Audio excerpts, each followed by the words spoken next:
का घर खाली रहता है ఒకసారి ఏమైంది అప్పట్లో వస్తున్నాడు అనుకోట్లా పెద్ద అప్పగారు మహాన్ తపస్వి ఇట్లా బయలుదేరుండు అక్కడ మిలిటరీ మ్యాన్ ఉండే మిలిటరీ అక్కడ చూస్తే మిలిటరీ బంధు గన్ వేసుకొని పోతుండే ఇట్లా గన్ వేసుకుంటే మిలిటరీ ఎట్లా ఎవరికి వెళ్ళిన వాడు మొండ అవతారం మొండుంటేనే కొడతాం గన్స్ లేకపోతే కొట్టాడు దయ ఉంటే కొట్టలేదు.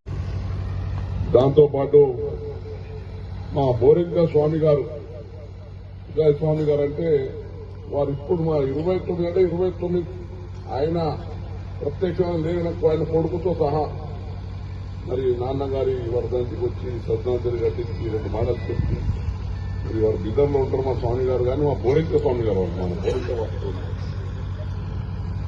మరి వారికి కూడా నమస్కరించుకుంటూ మన సోదరుడు మన శాసనసభ్యుడు వచ్చి మా సభ నిర్వహించారు అట్లా కాదు. ఇది అధికారం ఉన్నా అధికారం లేకున్నా ప్రజల ప్రేమతో నడిచే కార్యక్రమం ఇది. ఎందుకంటే మా పెద్దలు కీర్తి అప్పారావు చెప్తారు ఆయన మా నారాయణఖేడ్ గాంధీ ఆయన ఆధ్వర్యంలోనే స్వతంత్ర పోరాటంలో శివరావు శెట్కర్ గారు మరి వారి చూపిన బాటలో మరి అప్పారావు శెట్కర్ గారు చూపిన బాటలో శివరావు శెట్కర్ గారు నడుస్తున్నారు. మరి వారు కూడా అప్పారావు శెట్కర్ గారు కూడా స్వతంత్ర సమర పోరాటమే కాకుండా మళ్ళీ 2 సార్లు ఈ ప్రాంతానికి మరి శాసనసభ్యునిగా మరి వారి మార్గదర్శనంలో శివరావు శెట్కర్ గారు ఫస్ట్ సమితి అధ్యక్షుడిగా 3 సార్లు ఎమ్మెల్యేగా దాని తర్వాత కృష్ణేశ్వరు కృష్ణారెడ్డి గారు కూడా 4 పర్యాలుగా 6 సమితి అధ్యక్షుడిగా మా 4 పర్యాలు వారికి కూడా తర్వాత నేను మళ్ళీ మీ అందరి ఆశీర్వాదం మళ్ళీ 2సారి మీ ఎంపీగా ఎందుకు చెప్తున్నానంటే ఇది మా పెద్దలు ఒక మార్గం చూపించినారు. 75 సంవత్సరాల స్వాతంత్రం వచ్చిన తర్వాత ఒకటే మాట ఒకటే బాట. ఆ బాట ఏదంటే కాంగ్రెస్ బాట. అది ఎన్ని కష్టాలైనా ఎన్ని పదవుల కోసం కాదు, ఇది మా పెద్దలు చూపించిన మార్గానికి మేము అనుసరిస్తున్నాం. మా పెద్దలు ఆలోచన చేసి దేశానికి ఒక సముచితమైన మార్గం ఉండాలి, దేశంలో అన్ని వర్గాలు అన్ని మతాలు సముచితంగా ఉండాలి, సమభావంతో ఉండాలి, అప్పుడే సామరస్యం ఉన్నప్పుడే దేశం ముందుకు ఎదుగుతుందన్నది నమ్మిన సిద్ధాంతానికి మరి మా పెద్దలు చూసిన తోవకు 10 వచ్చినా రాకున్నా మా బాట కాంగ్రెస్ బాట అని. అంటే తెలంగాణ రాష్ట్రంలోనే ఒక కుటుంబం 75 సంవత్సరాలుగా అధికారం ఉన్నా లేకున్నా ఒకటే పార్టీ ఒకటే బాట నడిచిన కుటుంబం మా శెట్కర్ కుటుంబం అని చెప్తాను. ఎప్పుడు కూడా మేము పదవులకు ఆశించి కాదు, పార్టీకి ఆశించి పనిచేసినాం.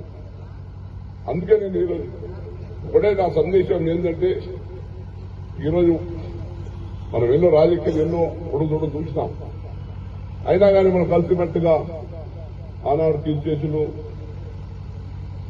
మరి కృష్ణారెడ్డి గారు నేనున్నప్పుడు మా మధ్యలో మనస్పర్ధలు వచ్చినా మళ్ళీ ఒక్కటై మళ్ళీ ముందే ఒక 15 సంవత్సరాలు మా నారాయణఖేడ్కు ఎన్నో సేవలు చేసినాం, ఎన్నో అభివృద్ధి కార్యక్రమాలు చేసినాం.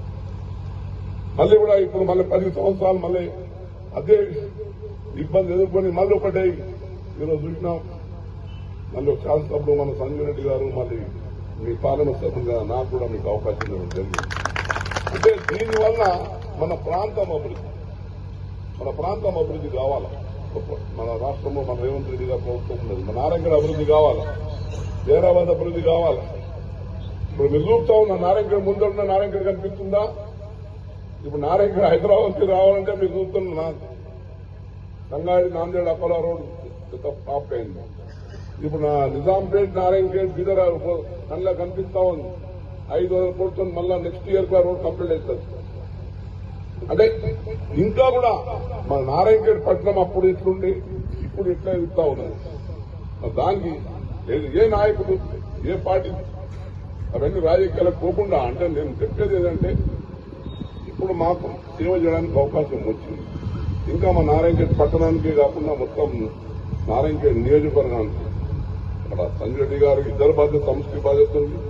ఇక్కడ మా జీరాల నియోజకవర్గంలో కూడా అన్ని విధాలుగా ప్రతి గ్రామానికి మంచి రోడ్ ఇవ్వాలా, ప్రతి గ్రామానికి మంచి విద్యుత్ సౌకర్యం ఇవ్వాలా, ప్రతి గ్రామానికి 24 గంటల విద్యుత్ ఇవ్వాలా, మంచి ఎడ్యుకేషన్ ఇవ్వాలా. మనం చూస్తా ఉన్నాం, మొన్న 125 కోట్లతో మరి మనం ఇంటిగ్రేటెడ్ పాఠశాల చేసినాం. ఇప్పుడు కూడా మీకు చెప్తా ఉన్నాను, ఏది నవోదయ పాఠశాల మన ప్రాంతానికి రావాలని ప్రయత్నం చేస్తా ఉన్నాం. ఇద్దరం కూడా ప్రయత్నం చేస్తున్నాం. ఇక్కడ నాకు పూర్తి విశ్వాసం ఉంది, మన నారాయణ కాన్ఫరెన్స్కి రావాలా, అర్హత ఉన్నది అని ముఖ్యమంత్రి గారికి అందరికీ సంబంధించి అక్కడ సెంట్రల్ మినిస్టర్ కూడా నేను చెప్పడం జరిగింది. మరి నారాయణ ప్రాంతంలో నవోదయ పాఠశాల వస్తాయి, ఇంకా విద్యా అవకాశాలు ఎన్నో మన ప్రాంత పిల్లలకు ఏర్పడుతుంది. విద్యారంగంలో మనం ముందు వెళ్ళినప్పుడే ఉద్యోగాలు వస్తాయి. ఇప్పుడు మనం చూస్తున్నాం ఎన్ని తాండాలల్లో, ఎన్ని ఎత్తులలో, ఎన్ని ఉద్యోగాలు, ఎన్ని నర్సులు, మనం ఎక్కడ పోయినా కానీ నేను చూస్తున్నాను. ఇప్పుడు ఎక్కడ పోయినా కానీ టీచర్లు మన వాళ్ళు మ్యాక్సిమం సెలెక్ట్ చేస్తున్నారు. మా కానిస్టేబుల్స్, ఎస్ఐలు, హెల్త్ డిపార్ట్మెంట్ లో ఎక్కడ పోయినా కానీ మన వాళ్ళు తక్కువ లేనట్లుగా ఎక్కడ చూసినా నారాయణగఢ్ సంబంధించిన వాళ్ళు వస్తున్నారంటే విద్యారంగంలో వాళ్ళు ముందు ఉన్న వాళ్ళు వస్తా ఉన్నారు. మన విద్యారంగంలో అన్ని విధాలుగా ఈ ప్రభుత్వంలో అన్ని సౌకర్యాలు. ఎందుకంటే నారాయణగఢ్ మీకు తెలుసు, మోడల్ డిగ్రీ కాలేజ్ తెచ్చింది మనమే. డిగ్రీ కాలేజ్ తెచ్చి మళ్ళీ మోడల్ డిగ్రీ కాలేజ్ బిల్డింగ్ చేసినాం, పాలిటెక్నిక్ కాలేజ్ పాలిటెక్నిక్ బిల్డింగ్ చేసినాం. ఎన్నో integrated hostels, residential hostels, Kasturba hostels.